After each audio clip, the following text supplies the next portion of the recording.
Teofimo Lopez versus Jamaine Ortiz. My prediction right here on the Masterflex Boxing Channel.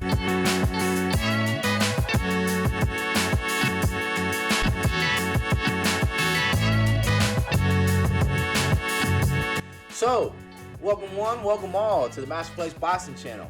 In today's video, I am going to be going over my prediction for the Teofimo Lopez versus Jamaine Ortiz fight.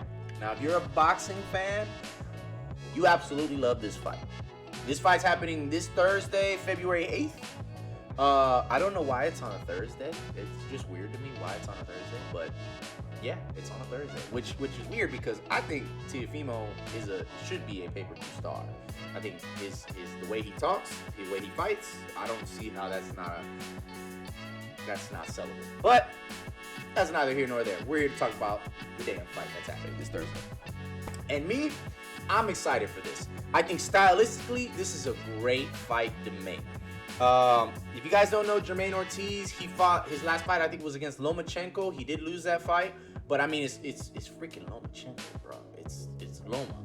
You know, both these guys fought Lomachenko, and although Teofimo beat Lomachenko, which I'm gonna say something right now, y'all may not like it, he unanimously won against Lomachenko. I know a lot of people who are fans of Lomachenko, which I am a fan of him as well. I love Lomachenko, and I think he beat Devin Haney, okay? But when he fought Teofimo, he started off slow. He got unanimously beat. He got out-countered, okay? It's as simple as that. It wasn't his day. He just wasn't good enough for that day. Teofimo brought it to him, and he won that fight. So there's no argument there. But Jamaine did fight Loma, and he did lose. He lost unanimously to Lomachenko, and you know what? He did have his moments, but he did lose. It was clear as day. Now, that being said, I think that's one of the major factors in this fight. I think this is why I'm picking Teofimo to win. I think because of these guys' power, I think this fight may end in either a TKO or a KO. One of the two, because the way Jamaine Ortiz fights, he does fight relentless. He's powerful, he's strong, and they fight very similar. They're technicians, man.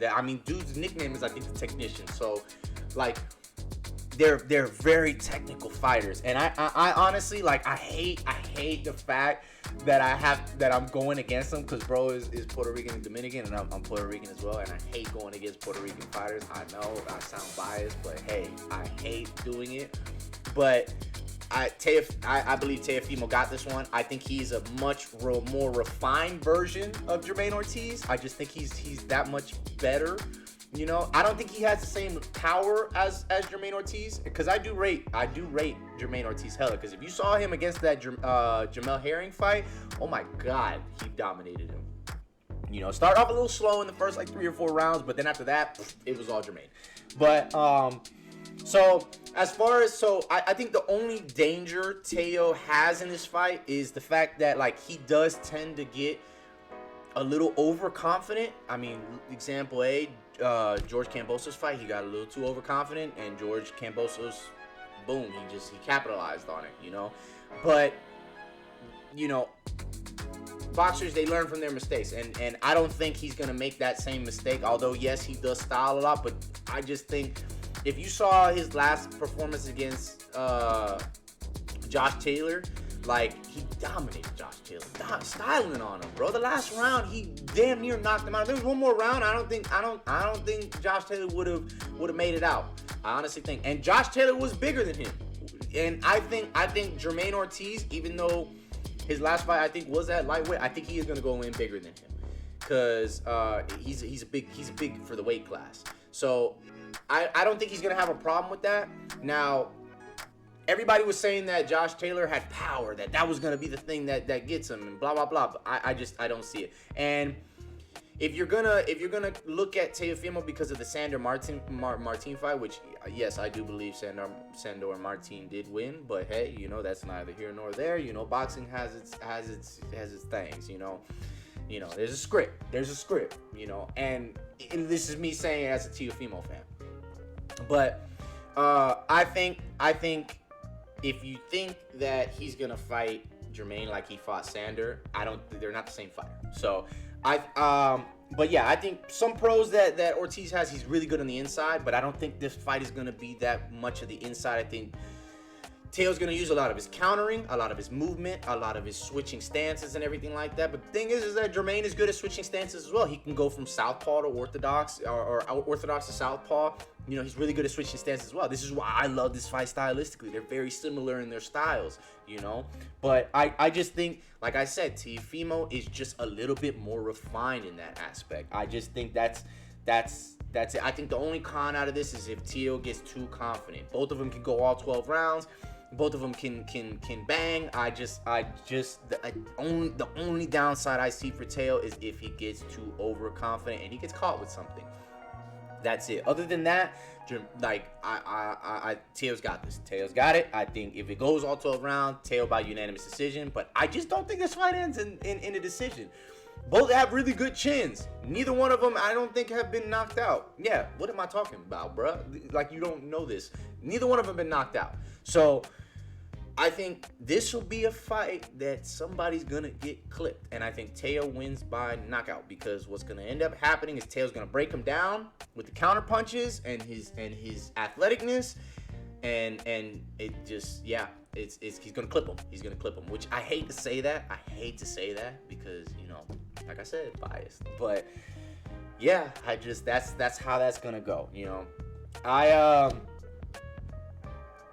Man, I love and I hate this fight at the same time, because I do like Jamaine Ortiz as a boxer. Like, I wish he wasn't fighting Teo, because I like Teo as well. And speaking from a fan's perspective, like, I love this fight so much. Like, this is what you want to see. Like, this stylistically, this is the fight to see, you know. And in an era of this division where none of these MFers want to fight each other, Garcia, Tank, Haney, which, man, I'm gonna be honest, like, I like Haney's style. He's very, you know, sidebar here. I like Haney's style. He's very, you know, Mayweather, not as good as Mayweather, but Mayweather-esque. But, man, he is, like, the one reason I could not get on board with Mayweather is the damn politics that get with boxing, bro. I am on the side of big fights need to happen now, not when they're older, not when they take an L or anything like that. They need to happen when both of y'all are in your prime. And I think that's why nobody wants to fight Teo. That's why nobody wants to fight Subriel Matias.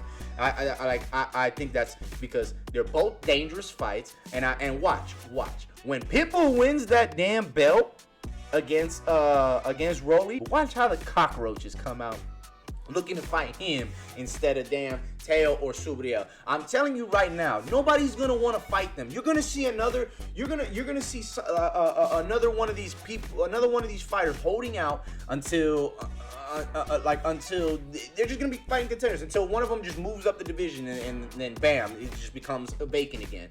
Like, you know what's crazy is, like, a lot of people talk smack about Ryan Garcia, but you know what? I gotta give it to him, because at least he'll sign on the dotted line.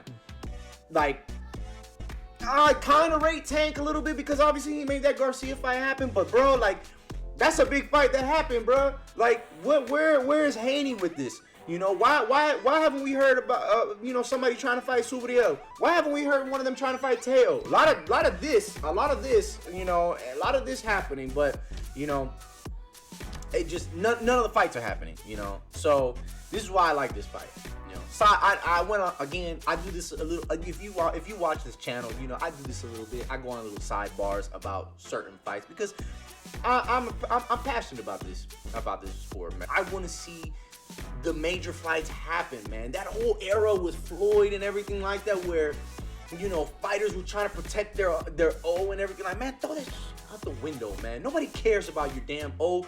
Like, if you're a real fan of boxing, nobody cares if you just lost 1 or 2 or 3 fights. Who cares about that, man? You know, and that's why I'm a fan of those kind of fighters. Who cares about your O, bro? Who cares if you lost because you decided to be great and challenge another #1 pound for pound fighter in his prime as well? Like, that's what boxing is, and that's why MMA is outshining boxing. And, like, I love MMA. I watch both. But it's obvious. Like, MMA is no nonsense, bro. Like, you gonna fight the #1 guy. Like, no matter what, you know. And that's how it should be. Like, anyways, this video's been running too long. That's my take on the Teofimo versus Jamaine Ortiz fight. That's my rant. That's been Master Flex Boxing. Show some love. Leave a like. Subscribe. Deuces.